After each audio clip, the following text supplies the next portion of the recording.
বলছি যে আমি যেহেতু আপনার এই শো গুলো দেখি আর কি, বুঝতে পারলেন, লাইভ গুলো।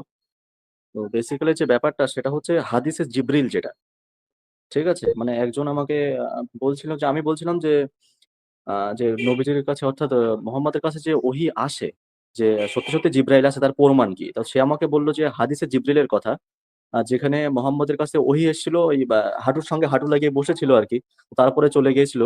তো সেখানে ওমর সাহাবারা ছিল, তারা তাকে আর খুঁজে পায়নি, এরকম একটা কিছু আছে, সে আমাকে বোঝাতে চাইছিল, বাট আমি এটা তো ঠিক বুঝলাম না, ওই জন্য আপনার কাছে জানতে চাইলাম আর কি, ব্যাপারটা কি, আমি তাকে তো উত্তর দিতে পারিনি।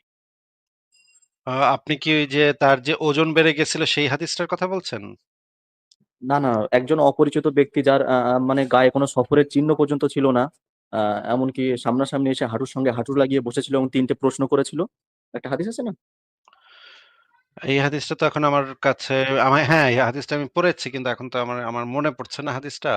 এটা এই হাদিসে মুহূর্তে জিব্রিল, এটা মানে খুবই একটা নামকরা হাদিস, মানে হাদিসে জিব্রিল হ্যাঁ, বলা হয়। বুঝতে পেরেছি। কিন্তু এই মুহূর্তে তো আমার হাদিসটা মনে পড়ছে না। আমি একটু সার্চ করে বের করতে পারি। কিন্তু আপনার মানে যদি পয়েন্টটা বলতেন যে এই হাদিস দ্বারা কি প্রমাণ হয়? উনি বলতে